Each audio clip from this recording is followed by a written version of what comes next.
Aujourd'hui, vous pouvez faire la différence. Aujourd'hui, vous pouvez faire partie d'une communauté. Aujourd'hui, vous pouvez recevoir gratuitement des téléphones, des PC portables ou encore du cash pour vos achats. N'attendez plus, devenez membre de GG Link. Vous avez le choix entre plusieurs niveaux, bronze, argent, or. En devenant membre de notre communauté, vous vous donnez la possibilité de naviguer sur GG Link Store et GG Link Pool Free, être informé des dernières informations d'emploi dans votre communauté, utiliser les produits américains à moitié prix, vendre ce que vous n'utilisez plus aux membres de votre communauté, recevoir des lots gratuits. Premier arrivé, premier servi. GG Link souhaite fournir à chaque membre un ordinateur portable à prix mini. Nous souhaitons donner à chaque famille de la diaspora, de Kinshasa et de province, la possibilité de s'équiper en matériel informatique de qualité. C'est la raison pour laquelle nous vendons des PC portables neufs à partir de 149 $.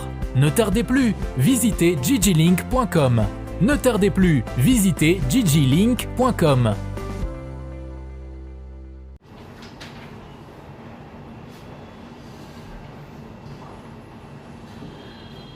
Ouais, bana membre, botelema, Tindika Télévision, avec lui-même les conseillers indépendants, autoproclamés, sans ordonnance, sans salaire et surtout sans flatterie. Émission et bandi, Lelo actualité, Yele actualité et Belé actualité, Bokungu Ikela.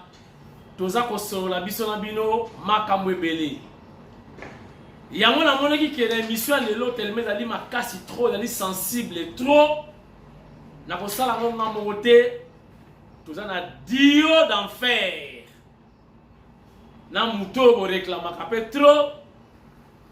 J'ai fait appel à lui na ebisie yaka tosala dio eyinda kaka bozwa bana nyonso ya makelele bobenga na bango l'esprit a bien quand ça va na chambre chakuna Nintendo bana batala yo zala concentré oyo kamaka ko bima lelo ya minene ya somo na émission lelo toko beta lisolo général ya toko beta lisolo ya Chimanga na ebisa kibino Chimanga ko kende nga na ebisa kibino Chimanga akei. Donc, on va décortiquer la quintessence du discours de la chef de l'État avec des gestes. Donc, on va Macky Sall, président de l'Union africaine, discours sans citer la réalité du Congo. Donc, on va Kagame a changé de discours. Donc, discours ya Fachi, échanger discours ya Kagame, kaka New York. Ayaki ya loba mususu, Fachi a bétié, va changer. Y'a un anglais moko ya bamba boye. Donc, à ça dit répétition, même pas ya discours wana. Mususu na bombi. Bon découvrir na émission ya lelo. Sans plus tarder, je fais appel à mon invité d'effectuer son entrée sur ces plateaux mobiles de Tindika Télévision. Lui, c'est Saint-Thomas. Papi Kamwasi. Oui, bien, Deko. Papi Kamwasi, Tindika dit. Voilà. Saint-Thomas, bienvenue, Yara Malamou. Merci Belé, merci Nan, on a respect. Nyon sur la balandinion sur les téléspectateurs, il y a Tindika, y compris l'administrateur, parce qu'il faut tenir. Il faut tenir dans ma solo,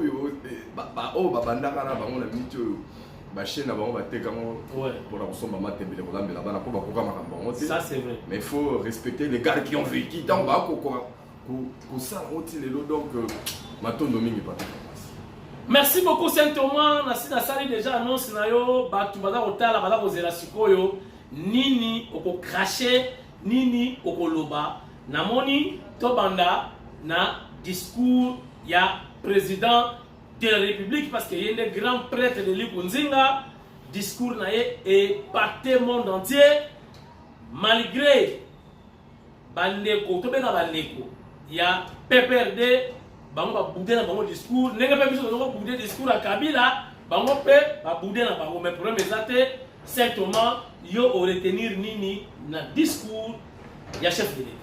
C'est pour la première fois vraiment nayoka président ya Congo na santé en fait Congo du président ko kana munene na ya Congo ya moment fati parce que non seulement ça qui kanga elengi mais beaucoup d'Africains ont un goût bandima ki pour président la biso na locution na nous avons senti le président de l'Union africaine. Et l'actuel président de l'Union africaine n'était pas l'auteur. Il y a tâche. Parce que nous avons que notre président Moutoua combattu la dimension, il y a balayer politique au monde entier dans l'axe du temps. Et puis ça met la bataille sauté. Et je crois que bateau batambola la combo ya incompétence. Va sentir dimension parce que moni na yebisa ka ba congolais belé bande konanga belé ba ina na bango yeka pour sa tête appartenance na tribu na ne logo bango ba ine la kai mais sur un homme positif un bon citoyen congolais tu vas applaudir tu vas apprécier na yomoko atoso boyo kana conscience mo se reprocher que non de rondima ka raté pour na moni belé ba tubela ki belé ba tubela ki même na ba commentaire dans les réseaux sociaux ba za ba sceptique. Voilà un discours de président patriote, de père et de mère yango. Un homme d'État. Oui. Mais, et ça, à côté, moko, il y a un peu spécial, les alliés, dossier à Rwanda, na M23. En tout cas, tout ce que le président avait dit, c'était tellement bon. Mais il y a un brèchement qui on a le Lubama qui est côté. Et le Lubama qui est côté, les alliés, dossier à FDLR. Oyo. Bah, Rwandais, bah, ça, c'est un fonds du commerce. J'avais aimé le terme que le président avait utilisé, fantomatique avec FDLR. Hein, bah, fantomatique,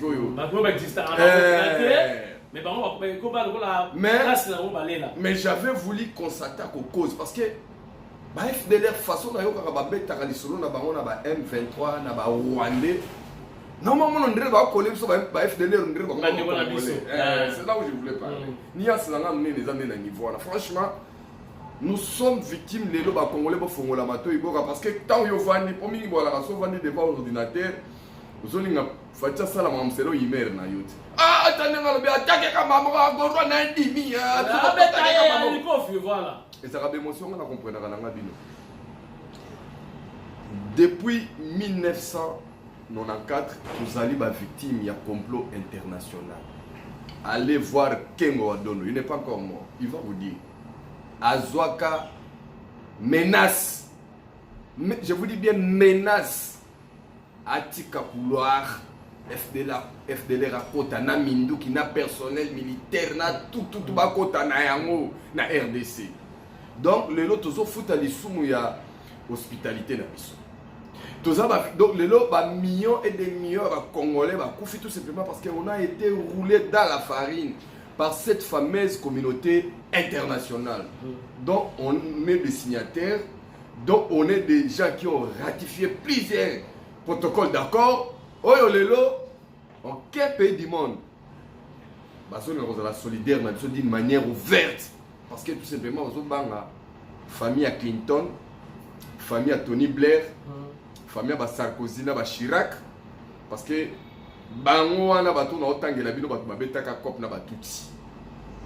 mais c'est que je refuse. Et ça dit que bande konabiso ba tout Rwandais à Africain oyo va faire passer dans l'opinion au monde entier on dirait ba FDLR ba comme congolais. Quand est-ce qu'on va aussi peser pour que dialogue ça la mana Rwanda entre FDLR na pouvoir ya Kagame pour que ba tchabiso na kimia parce que voilà. Ce n'est pas nos problèmes après tout. Madame Dabamo ils bisoté. Aujourd'hui, elle nous colle le M23 qui n'est pas un autre encore. Donc, les Rwandais M23 et les Rwandais FDLR, Kop Basala et Kop Nabango avec Maître Nabango, il a passé Paul Kagame, comme quoi il faut qu'on rende le Rwanda, pays moro ya munene, na dimension qu'il faut récupérer le territoire ya Congo, ya moni Kagame na Boris Johnson au kake ya ba Congolais ko yela ki na mutu ba bengane lokola mona muke na pouvoir moi ya premier ministre na Londres kuna epai bozali bandeko nange ebele bozalaka kuna bomonaki ndenge nini moto ya nzambe beti tiki wana parce que asigné ke baterroriste oyo balimbani na bango na Angleterre baya na bango na RDC mais ba FDLR ba Rwandais pourquoi nano babengi bango nano bazonga mboka na bango yo monuka ba mindele baya na Rwanda baya ko s'installer oyo bango iso ba bengani bino kuna boya na bino et pourtant bino mo bolo ba mwana mabele mukie bino mo bandeko na bino bagenda Congo bolo ba non non moi je voudrais que les Congolais on va faire ce que les autres nous font. Qu'est-ce qu'il faut? Que nos services d'intelligence balent la pongite. Même si FDLR et c'est là qui nous sommes tous les préparants et t'as que Rwanda. Parce qu'ils nous ont fait ça. Ils ont Ouganda, ils ont Rwanda. On va beaucoup travailler M23. En 2013, non, en 2009, pardon, quand il y a eu l'atrocité, il y a M23 avec Mamadou Ndala, qui met la wapi, na Ouganda. M23 na Ouganda, ba dialogue à Kampala. Ba général Baouma, ba faut pas na M23 non. Donc nos voisins ba agresseurs na biso. Nos voisins ba makabatu ba attaquer sous prétexte que bango ba na insécurité. Donc pays on a monde entier ba trouver que yango fait vivre en insécurité ça ka RDC. Mais bande comme ça on va en insécurité.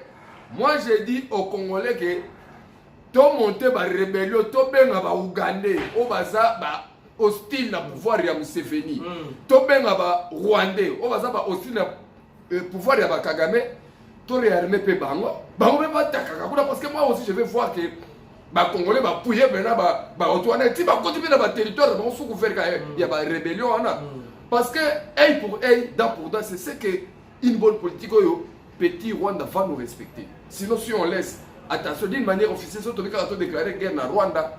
Pour votre info, la France, la Belgique, les États-Unis, l'Angleterre seront derrière les Rwandais, même Israël. Qu'on ne vous trompe pas. Parce que les lois, tout ils vont représenter le coup là, les juifs, ils vont exterminer en Allemagne. Donc, Israël n'est pas sécurisé.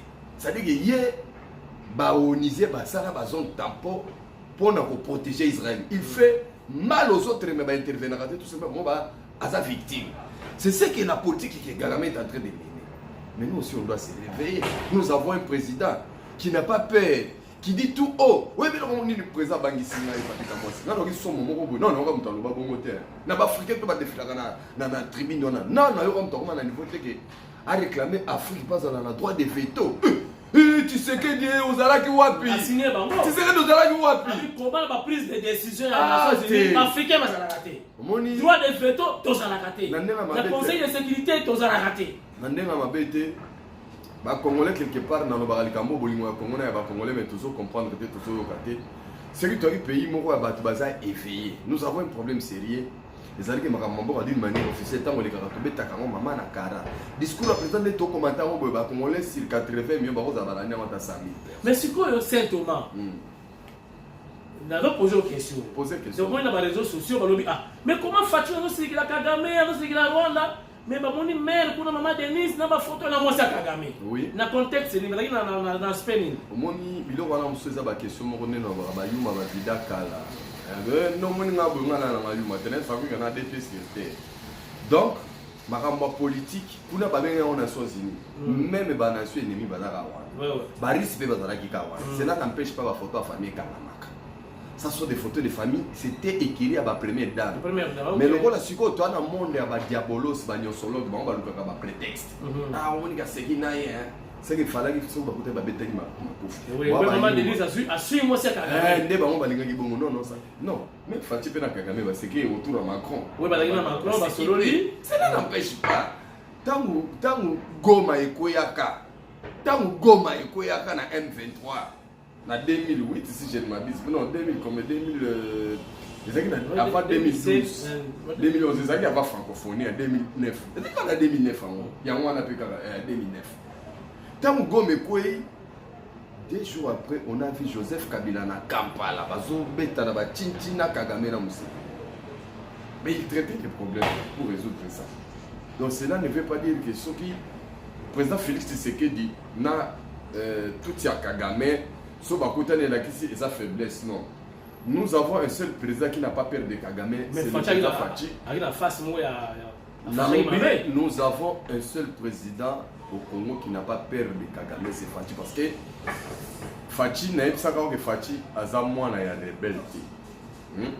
Fachi a quand on Fachi béton, a moins de docteur en droit. Mais pour les autres, il y a une racine, il y a une rébellion fabriquée par Museveni et Paul Kagame. Et ils ont leur maître à penser qui a détruire l'armée. Il s'appelle James Kabarebe. Donc c'est donc nous sommes bon dans le dysfonctionnement tous les armées dans l'ISO.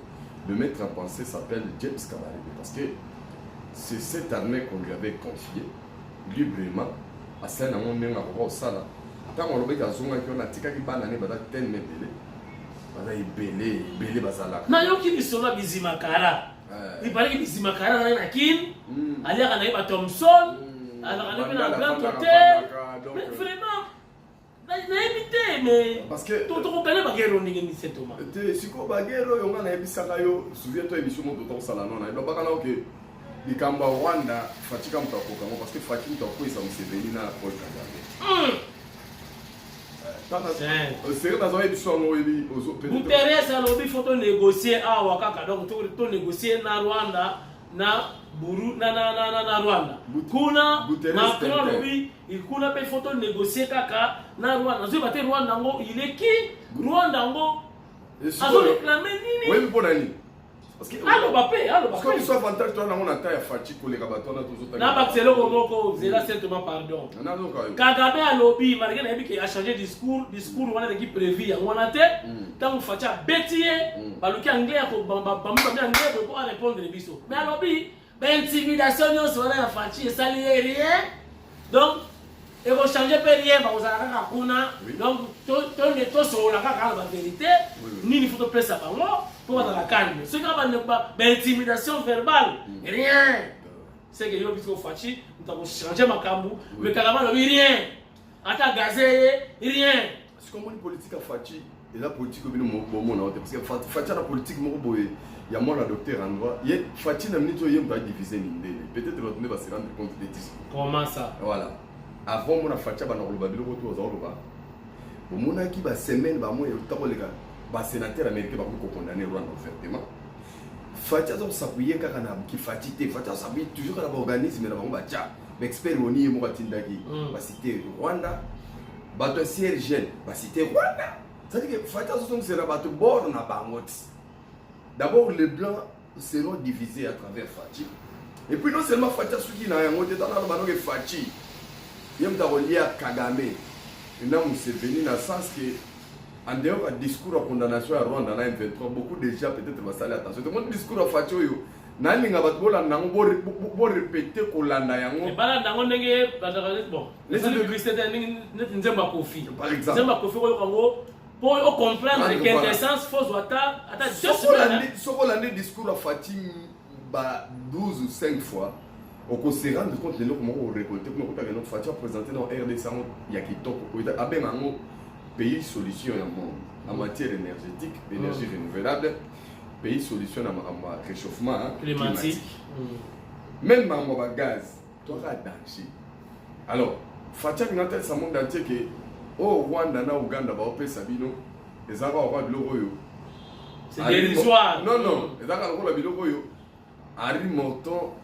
Na Stanley, Harry Morton Stanley na Livingston bazwa ki na Congo ba ke ba non to moni biloko kuna ba weli ko tongela mo Belgique ba c'est vidaki mais bon ba tikaka coltan te ba tikaka germanium te casterite ba tikaka wana belebele te lelo yango ce qui veut dire que biso siko biso RDC tuzana biloko ngo nyonso mais ba miyebi nde bato mo ba ke bata masimara mo biso to ramener ba Fachi zale na langue pas y a la voix normale nde niveau to mema ba mon cher nani na pesa nde bato moko boye tension baotala parce que bato nani na pesa tension eza ba anti Fachi po mingi bafandana mpona kocritique parce que nalandi moko komona Jean-Marie Kasamba naoki azoexplike nomoni Fachi siko fwa benda banani banani okakata makambo na FCC te omoni boyeboyeboye tala Jean-Marie Kasamba mokolo nini okoleka mpo betela bato lisolo ya vérité ke te oyo Fachi azosala lelo eza trahison ya Joseph Kabila na Mouzel aura désiré Kabila mutu va trahir biso Mouzel aura désiré Kabila mutu va mener James Kabarebe na biso va détruire biso et Joseph Kabila moto ayeko perpétuer bango na sens ya ba mixage brassage pe apesi ba terre na biso na ba corps wana yo kaka remote banda signé ko ba réclamer accord du 23 mars faut ko botanga yango est-ce que ba to tina ba sanjo ayelaka ancien président ya Nigeria parce que pour votre information Azaki ko assisté à la conférence wana et cette conférence a été présidée par Abbé Maluma le lelo kota mabela nya pa et comme mabele voilà c'est là où c'est cette conférence il y a le 23 mars où pesa ki sikoyo Joseph Kabila nommé Bosco Ntaganda général na kati armée na biso copie on va sala ondeni la copie ba Joseph Kabila na ba musée Laurent Désiré Kabila dakike soki musée akufi poto côté là ba congolais bientôt infiltré ba on a ba façon tout dans ba forme et tout il faut tout ça la raboui ceux qui battent sur l'armée nationale quelques-uns va se retirer sur l'armée tout qui te former ba groupe rébellion tu es intégré tout se retrouver dans toi là ba officier bazo ba mipiku mon moto ba ibo tanga te mais ba grade anine ba ibo tanga parce que moi dans le quartier na biso là on t'a comme la général ala mo atonga so nga be oh papa journaliste comment ça va le général ça dit général bah qui ko ridiculiser biso couper mais la dignité c'est cette façon là qu'il devait faire pour précéder quand même Mobutu était dictateur un grand dictateur Mobutu mais atikala ko humilier peuple congolais au niveau de son armée parce que mon sous Mobutu c'était difficile au monde un général na balabala un colonel na balabala un capitaine un major ba pété les ngana bo alors on doit tina de sans valeur mais eux nous ont fait ça parce que les lois nous nous retrouvons avec des généraux des colonels qui ne servent pas l'État mais qui se servent seuls mais en beaucoup yo naza l'arc les gars généraux attends ba ministre ba comité parce que un militaire, quand lui vole, il n'y a pas d'enquête. Tous les généraux, tous les officiers, nous sommes en Congo, ce qu'on a militaire des pays là-bas, on a un train de vie là-bas. Pour être concordant, c'est ça. Bazar, pour vivre au-delà, il y a un train de vie là-bas. Indo-Pakistanais. Chinois, Tondi, là-bas, ville à l'Union, sous protection. Ce qu'on a pour faire l'enquête, on a vu le téléphone. Voilà. Mais tout le monde a Bengi. Mais le roi, il y a surtout 600 parce que Fatih. Nabi Fatih 4 ans à Sali, beaucoup sont en formation. J'ai basé belé. Parce que actuellement, vous avez des policiers qui ne savent pas lire. Ni écrire. Vous contrôlez même en temps. Vous avez une vidéo sur TikTok sur Tanga, sur du journal, sur rapport. Mais c'est ça qu'ils nous ont produit. Ils nous ont abrutis parce que c'était le monde qui. Tous ces gens-là, même dans le lobbying, et tous se regrettent pourquoi Fatih est devenu président de la République. Parce que ailleurs, vous demandez, Fatih, l'interview, moi, ça va bien. On va comprendre. Oui, mais on va ressentir le seul monde qui humilier Kagame, même dans le monde, tout le monde a fait un peu. Et la Fatih, Fatih a noté. Fatih a ça la diplomatie, ça niveau à tout le monde va le surtout ces petits messieurs. Ma petit monsieur autour, Joseph Kabila, petit monsieur.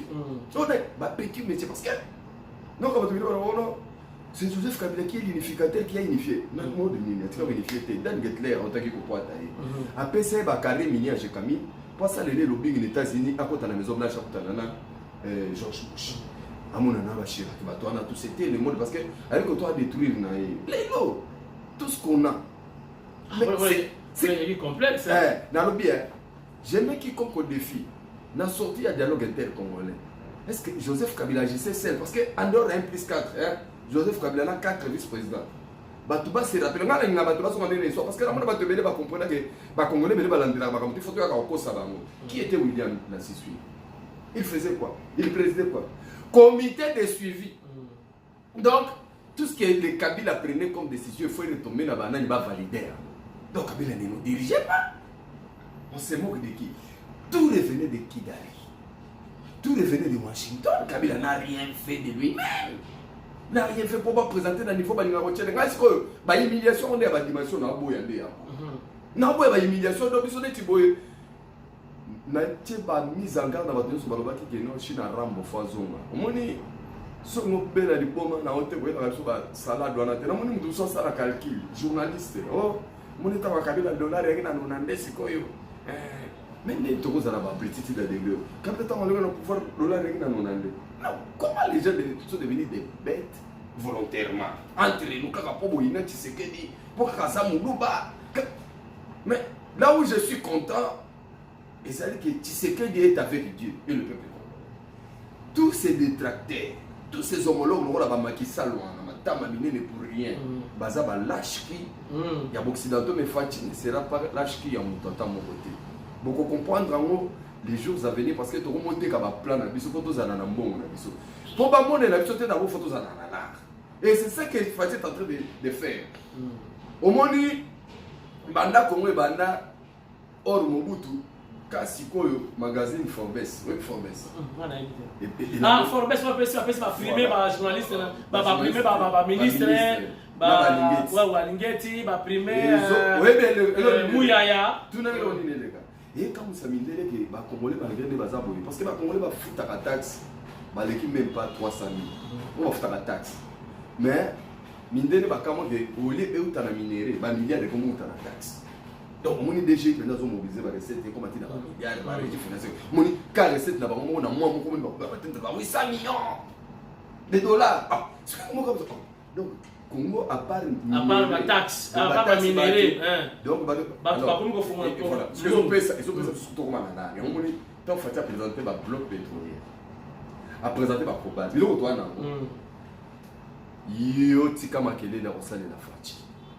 On appelle ça au conseil le plus simple. Au Hollande, la vie a fatigué, on a dirigé Congo, 50 ans de grâce aux Alara vivants pour Mimone, pour caler 2023 trop. Mais ce que yo comme en 2023, on a ramené que ça. Mambo élection Kanaki a quitté l'électoral pour on a ce qu'on a battu. Donc, José Makila, on a critiqué un programme à 145 territoires, les autres soyez dans le bâtiment de Koura. Oui, oui. Azan a réseau Simbate parce qu'avant quand on la maquette au Bassal la Raya, on a quoi c'est les Boumouné on a devant Joseph Kabila, où est la maquette. C'est un chantier. Bisous ça quantité, bisous tout à coup inauguré ici dans l'Embaïm. Kalate to geno inauguré Yangalema. Hein? Mais année 2023 déjà année à l'inauguration de la dimension au papier dans le monde maintenant c'est pas que vous bangate. Vous allez là wana, mutu no mutasa ngaka grâce panzambe azala né vivant. Comme il fait la tête, parce que si on fait la tête, et bien il va faire la 2019, c'est Kabila qui dirige. Si il faut le Kabila qui dirige, c'est Kagame qui dirige. Quand ça saute moteur aussi la télé, et si la table avec la sur la saute moteur, tu vas Evre. Il y a un moment fallu la augmentation de mouvement. Voilà, et ça va Evre Bandeli. Oh, tu as dit non, tu vas prête, non, passeport, non, il y a baisse à prix à billet, les lots. Comment ça va fonctionner, moi salaire, les lots, l'État comme il a un bon. Donc les lots qui chassent ça, tu peux rouler calmement donc sans problème. Simplement, il y aura encore dialogue dans Rwanda ou pas? Non, qui Guterres a souhaité dialogue dans Rwanda. Dans Rwanda, il y a un dans Ouganda. Oui, oui. D'abord, dans le dialogue dans Rwanda, pourquoi? Parce que Rwanda a le fonds de commerce pour qu'on a M23. Mais les lots, vous avez partout, le président Fachazo Zalana M23, na Kagame. Il y a un peu de Takala Batino. Fachazo Rokola Maï, Babou, mais la bombe Takala de Fachiwa. Au Pakol, au tout un Fachion, on s'attend que Namuto Kutanana. Mais pas comme moi, si tu es là qui va te faire sur la voiture, ça va te faire au bout, au jours à Yamba. Non, c'est la Ebisa, Fachazo a goût, au moins il met de l'eau, mais sur un solo linaï. Nasi na yebisa bango Congo va te bela ba ko tubela bo zelana no to 4 ka 2023 pour na 2023 déjà so na molimo ko so na molimo to 4 prophète ça na bi prophète Moïse Nyengele na bomba na ngai suye to na prophète ça na ba ko na ninga mabeti ça que ça blesse les esprits sceptiques mais je m'en fous. C'est-à-dire que prophète Moïse Nyengele ça non c'est quand même en 2028 nous avons ici après 2029 on peut l'accès il y a challengé la fatigue il y a un conseil bateau va dire fatigue na nenga mabete papi kamwa sina ba ndeko tu tindika soko ina fatigue eza na démocratie eza autorisé na mututu mais na ko construire comme soko bela ka malade attention aux ala ko fanda kana dika ba ambassade na bido ama attention ko mato kati dika ba milima attention ki tipo fatigue aux ala ka. Ok, si quoi le Rwanda vraiment baguette non soyo azo réclamer nini nyongo ya Rwanda nini tozana ngo oyo fanya ka ayaka azo ka mabele nanko simplement oyo le sala que président basala ba discours makasi eza nini oyo Rwanda asenga pa na biso. Te Rwanda zanelo asenga pa na biso te Rwanda actuellement alors c'est comporter le rôle là mindele série ya colonisation batiaki Afrique za parce que on ya encore kabilo na bango etomé là bango lelo siko Kagame na sana mona kilelo mais lelo pour la première fois moi mbane cotiser le gars Fatim des ailes ya pas tout monde là projet naé aux échecs échec on nzambe mkalobaki nzambe lobi Rwanda a reçu l'échec Uganda pe a reçu l'échec le chèque na on utawa na éviter premier échec na bango on collaboration tout ça la calamité na Uganda mtatekera ki Fatima piste mais il paraît que entrer oyo ya M23 ba continue na Uganda général mwana ya Museveni mutasauve asali si bango et puis ba Ugandais ba zuba bimisi ba tunabiso ba kimemna na nko ba kotika wa maboko ba M23 na nko na lobi na yo zala calme otu bokoma mona na ba déclaration ane ezali ke ikoko basala na tout ce que simba te nde bango ba yetse mo ndenge donc le monde ba que non Museveni na Fatima moral Museveni na Fatima moral te Fatima na loko azwaka alingaka uzwa pas Museveni ou Museveni parce que faut pas se contredire entre d'ailleurs mo lobi ke Fatima aussi sa Museveni Fatima aussi sa Kagame mais Fatima c'est sa Kabila dans la Kabila chaque jour na bato bayaka ba notre autorité morale je fais na comme autorité morale comme na bango kilo na mo bayaka susu c'est tout simplement parce que Fatima savait ce qu'il faisait et ne croyait pas donc c'est lui to dialoguer d'abord Fatima dès qu'il y a pouvoir de l'eau c'est une réconciliation à Kagame na Museveni bato bayaka tête azane na dimension likolo ke bango mais bango baka makasi côté organisation à capacité militaire parce que ba détruire déjà armée na biso et Fatima est en train de réorganiser notre armée donc réforme et armée do ça là qui peut nous donner dans le bien mais faut aux alaka kizengi bato wana ba mona so ba kizengi imaginez so ki Fatima arrivé à pouvoir la pesa ki bato carte que dans ça la tina discours la civil c'est ngasa ka président il fallait oublier maintenant Fatima yuma na bango mais yem to ko bare ba ya sikoyo donc yuma bara yanke ba kino bolo ba tere mona tro yuma bara yanke siko pour mettre biloko ali solo pour ka dimension na tangi quelque bato prophète nanga Moïse nyengela lobaki nanga ke Saint Thomas Fati ana motema humanisme makasi alinga batu mingi bazana wana mingi ba ben compétent ba ko rendre pe na tâche facilité mais yepé ana humanisme ko kolongola bango comme tel média été lui-même va commencer à nettoyer donc voilà ngolo bambala moko Chimanga non il n'est pas le seul Calef pas dakina ba mais entre autres Chimanga Calef pas dakina ba pas peut-être que ça comme voilà John Numbi, n'a pas tenu à John Numbi pour te donner la couleur à parler de la nation. Fatima pouvoir. Aïe, il a entré. Joseph Kabila il a entré, pas Fatima, au moins Fatima. Azaï n'a pas filmé maintenant. Joseph Kabila il a Oya. Aïe, il y a Foufou. Azaï n'a pas entré. Il y a Maman Denise. Vital Kamere, pour ne citer que lui, il y avait des entrées. François, il y avait des entrées. Kamere, tu sais quoi, entrée ça? Hein? Tu sais quoi? Bantré au caméra avant et après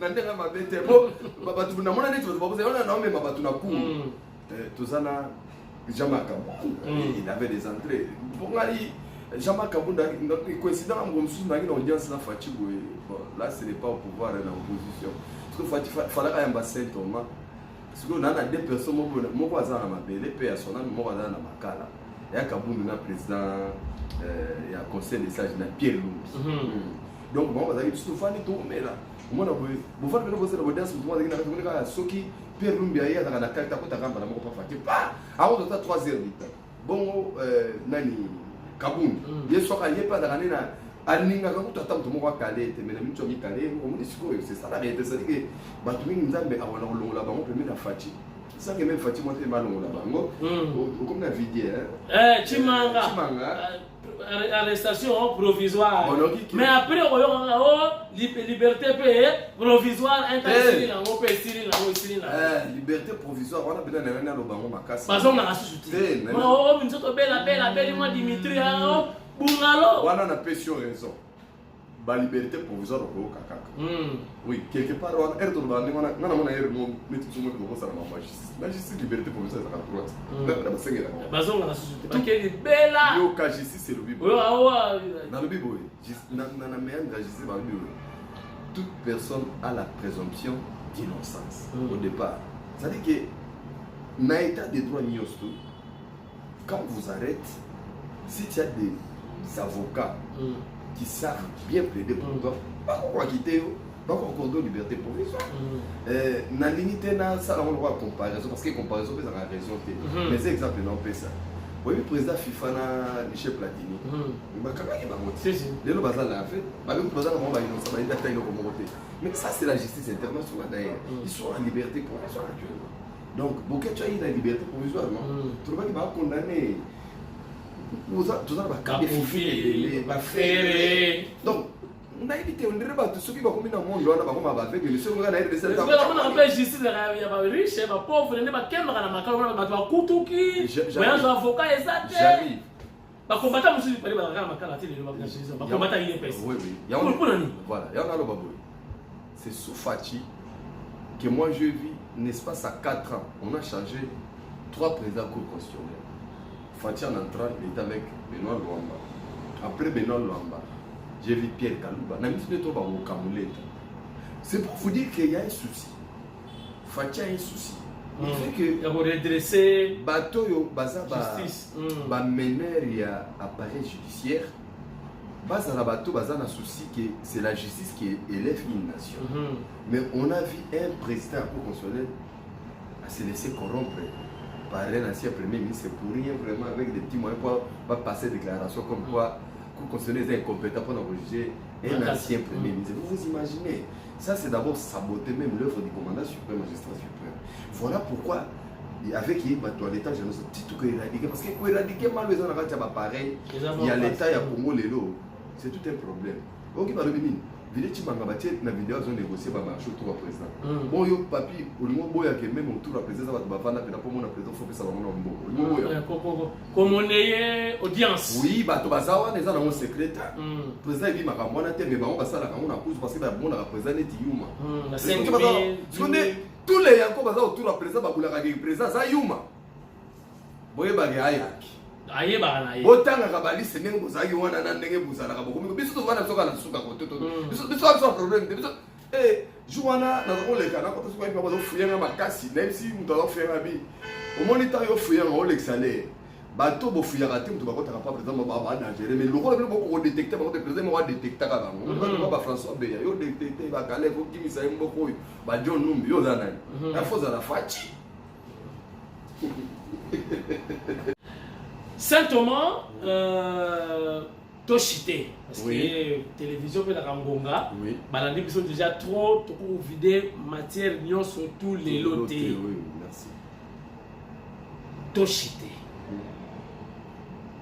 Nini Ezoya Mikolo Oyo etikali Batu va retenir Nini bientôt l'élection tout le monde va quitter et déjà pour la maramutali enrôlement. Makamon dit comme sérieux que l'élection vraiment est salée. Saint-Thomas bazotalayo à travers le monde. Nini oyo yaki nango on a posé comme question pour partager na bande nyonso bazotalayo à travers le monde et pourquoi pas Fachi Béton bon séjour aux États-Unis ici Kazali na maman Denise na quelques ministres bazotala biso à travers Tindika télévision. Ni ne pas partager la bande sur Saint-Thomas Bazotarayo. À vous. Merci d'abord, Papi, pour la parole qui est touchée, pour conclure les lots. Et là, il y a été Isaac, toujours Pierre, il y a solution à l'air à la maman. On peut essayer de faire bon. Et bon, il y a un Congolais, Tolinga, Congo, Tolinga. Wanande, ils ont obligatoire, na imposé, on a pas Congolais, qu'il faut Tolinga, Congo, Tolinga. On est loin. Mi balé, bobo c'est un évangile na terre communauté. Ce qu'on monite qu'on dimate. Et ça la makambo bato baza ko sala. Ba mususu bazana copie ke tout ça là tout. Makambo mona wa changement exact. Et ça bato ya la police.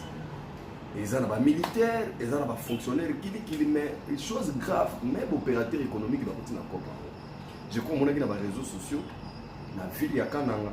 Muto sumi masangu ya service national pour boire kana mai ya sumi en quantité belé mais boire kana mai pour ba ba ina ka fachi parce que ba même pratique tous ça même na capitale là on mutu mo bali ngate ba ba tele sur fachi na nenga bien comme les gars ya ko beba maintenant cette division et ça li le comme conclusion quoi ba to ba sur culture à machette et ça ba rwandais ba ga deux tribus tuti na utu mais lelo na Kigali bato basibela na sous machette babwakele biso mo koto siko biso koto yo okuta même na kinawa bato babuna na bato babikolo même bikolo mo kuna baluba na baluba basimela machette bana robo bakati mutu na mutu bakisasa siko biso tozana ville eza na ba tribu ebele betimele tukutanya metroma toyinani tobundaka ndenge wana bagere urbaine eza Rwanda mutakote pona nini parce que basi bacultiva qui inversion de valeur tant bayaki infiltrer son armée détruire l'armée détruire le mess détruire biloko nyonso tout c'est comme on comme ilona na yebisa yo ki ba congolais ba bomana na bana mais tu sais ce qui se cache derrière cette histoire oyo makamba kwa muntu oyo kango bateke na est-ce que yo bandu vona mboko bateke na ba ko wela mabele d'après non d'abord kutu ba ya kakune na mabele na bango te place na place bango ba mingi na kwango tout ça et puis tchenza calme c'est sous couvert donc comme autour na ngaya ya un certain général o ba otiko détecter avec na mèche oli bato ba ya kana bangombe po ba congolais bele c'est solo ya solo ya bangombe wana est-ce que vous voulez négliger makambo solo pour na nini na tout une question bato bazwa éclairage parce que ndala kondi mambala moko télévision excusez mais siko ndala tchela ta bato ba ya kina bangombe po bato ba ya na bangombe bali mo ka bo ba za télévision ndenge ba bo bali mo ka bo mo na ba bon après kuvanda na bango moni makambo nini bo ka te bato ba kata na kuna ba machette na bato wana toi qui tire na biso te bango vandeli en face à Maluku na compte à Sassou et là ka bango parce que tout ça a biso ba congolais tozali ba ennemi ya comment ça se rend tant à trop ça va fêter la biso vraiment bon mais il paraît que famille tu sais que baba la famille Sassou si ko yemo Sassou pena ba ko déstabiliser ba ngai na memi ngona dimanche wana ngam na lobby na memi ngona dimanche memi te na ngoko comprendre l'infiltration oyo toza victime parce que ba keno Sassou a pesi ki mabele na ba Rwandais na côté ya Mbanzangungu na côté ya Bateke ba Rwandais ngo ba couple ça na ba côté wana nga nazotuna est-ce que zali Sassou azali complice non Sassou aza kaka complice à pas maté mais Sassou sikoyo bonne fois na ya yebaki teke bato baza na agenda nous sommes victimes moni museti tant aya ça aya libérer biso af d'état ba ya libération mais après qu'est-ce que nous voulons on n'est pas libre c'est la même chose Kagame na bato qui ne ba développer politique na Rwanda pour envahir l'Afrique centrale tout ça on est sur ça là oyo pas choix mais heureusement tous en Fati mais c'est là où nous devons tous être derrière Fati mais surtout tous en Sima Fati parce que Fati n'a qu'aucun mot la mission na oyo robo ya italien mais ngai na lobi oyo ici dit l'éternel le mot de la fête vraiment na pesi bana Londres belé bazo na ngam plus particulièrement papa Pikeri nekiri na mobimba kobo salate vela nga tumba collège en Allemagne na maman Laurence kiki kezong na Luxembourg na maman Bibiane maman Do na digesenga bato tout ya monde entier plus particulièrement na directeur Eric Nindu na équipe Selcom Manakati New York vraiment ndenge zo de kamalamu na bonne sanité banaki une grande famille à IDPS na ba IDPS ya so parce que moni na IDPS to mona ba fond de commerce au ça la fond de commerce mais na compte ya IDPS au ça la fond de commerce mais na combo ya Fatima entre temps on a aussi ma Fatima mo d'intérêt non ti pour ba vite ti mangane tout ba za ebele de tout le que pour chiter pena wana est-ce que bino lokola boye bi déjà batona bata ko moneye na ba visite pour audience ba ya ba président faut moi katuku bianza et bima est-ce qu'il y a pas moyen de dénoncer batouana Saint Thomas attends to dénoncer bango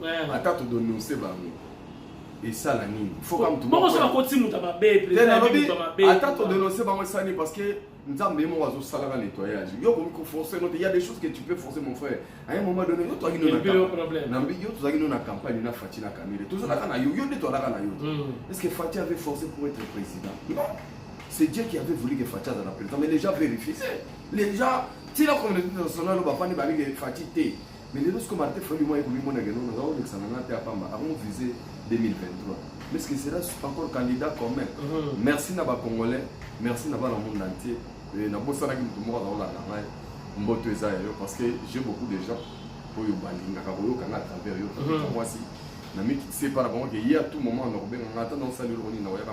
Aujourd'hui, vous pouvez faire la différence. Aujourd'hui, vous pouvez faire partie d'une communauté. Aujourd'hui, vous pouvez recevoir gratuitement des téléphones, des PC portables ou encore du cash pour vos achats. N'attendez plus, devenez membre de GG Link. Vous avez le choix entre plusieurs niveaux, bronze, argent, or. En devenant membre de notre communauté, vous vous donnez la possibilité de naviguer sur GG-Link Store et GG-Link Pool Free, être informé des dernières informations d'emploi dans votre communauté, utiliser les produits américains à moitié prix, vendre ce que vous n'utilisez plus aux membres de votre communauté, recevoir des lots gratuits. Premier arrivé, premier servi. GG-Link souhaite fournir à chaque membre un ordinateur portable à prix mini. Nous souhaitons donner à chaque famille de la diaspora, de Kinshasa et de province, la possibilité de s'équiper en matériel informatique de qualité. C'est la raison pour laquelle nous vendons des PC portables neufs à partir de 149 $. Ne tardez plus, visitez gglink.com. Ne tardez plus, visitez gglink.com.